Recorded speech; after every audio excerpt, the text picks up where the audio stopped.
thankfully, we've all our star men lining up for action in studio this evening. Graeme, Souness, Neil Lennon and Brian Kerr are fit and raring to go, and you're all very welcome, gentlemen. Graeme, we haven't had you for the first 2 weeks of the round of 16, as it were. Give us your reaction to those first legs then. Who's impressed you? Any surprises? The runners and riders? Well, Liverpool obviously going away from home and winning by 5, you know, to score goals away from home as easy as they did. I mean, is it really a surprise given, you know, the form they've been in this year going forward?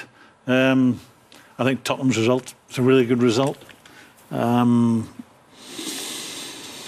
think United that's not a formality. You know, you think you've done the hard bit, going there and getting a draw. I don't see that. I think that's the way United are at this time. That'll be difficult for them. And then the team with the hardest game of all, Chelsea, will struggle in that one, I think. Where Chelsea are right now, where Barca are right now. We'll see that United game next Tuesday. Of the other big hitters, like Bayern, Real Madrid and PSG, who we'll see tonight, Man City, if you like. I mean, who are the real threats in this? Barcelona, even. Well, we make judgment on what we see in the Premier League week in, week out. And right now, there's an argument for making Man City the favourites. You know, they've been fabulous. You know, you look at the weekend, Chelsea, who are the current champions, were frightened of them, didn't want to take them on in a game of football at all. And I think they will frighten Team City, and they will not be far away. Nobody right now wants to play Man City.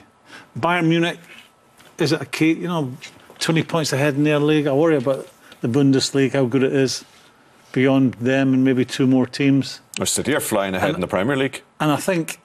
Yeah, but we know our league's a bit more difficult. But this is not a new story for Bayern. This has been like this for the last half dozen years. And I think the same applies to PSG. I think PSG playing in not a very difficult league. They totally dominate that, have done that for the last 5-6 years again, with Monaco being an exception on one occasion.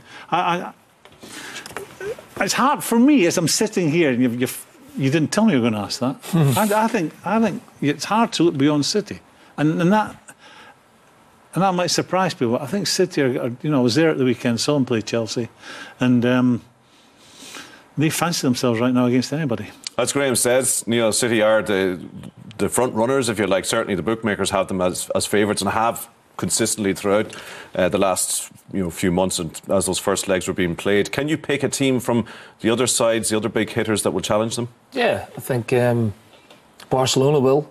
I think the winners of tonight will. Bayern Munich, I'm not so sure. As Graeme says, I don't think they get tested enough. Spurs, Juventus, that was a great tie. You know, I thought Spurs were superb. You know, they haven't got through the tie, but some of the football they played. And you can't write off Liverpool. You know, the form that Liverpool are in, the amount of goals that they're scoring. You know, they scored 4 against Manchester City at Anfield. On their day, Liverpool can beat anyone. And they'll write Mourinho off, even though they're not playing well. In this competition, he knows how to get it done with less ambitious teams. So, listen, once you get into the quarterfinals, anything can happen. It's all on the job. But City quite rightly favourites, but far from a foregone conclusion they're going to win it. Here's the odds as they stand at the moment. As I said, City have been pretty much sitting top of the betting over the last couple of months, no matter what's happened on the field. Brian, how do you see it? Well, there's reason why Manchester City are on top of that pile. I would ignore some of it a little bit in that Spurs haven't played their game yet, and obviously if they win the match against Juventus, the odds will have changed by towards the morning. I think Bayern Munich, as Graeme said, they've had a handy run the league. They're through as well now. They're 5 up. Out of the rest, I think PSG, massive match tonight that we're going to cover. Because if they can knock out Real Madrid, the 12-time winners, who have nothing else to play for this season, they're dead in the league. And the performance in the first match showed how much it meant to Real Madrid. They pulled it out against a team who they didn't do very well against in the match. I thought PSG played well in the game. They were hard done by in losing 3-1. But we know Real Madrid are capable of getting through this. Equally, PSG. So this is a game tonight. Whoever comes through it are serious contenders. I would think so. I think the emphasis on PSG has been about the forward players, and Neymar's out, and they signed Mbappe. They may still struggle defensively as the competition goes on. They didn't improve the back part of it so much, but I think all the English teams still have a fair chance. The teams that were discussed, Chelsea haven't been discussed, but I think Spurs have a chance. I think Liverpool a reasonable chance. It's very hard to call. Over 2 legs, I think Manchester City will win to get to the final against anyone. And then when it gets to the final, it's open. It's funny, at the start of the season, everyone was going PSG, PSG, and now it's Man City, Man City. It's all he peaks at the right time.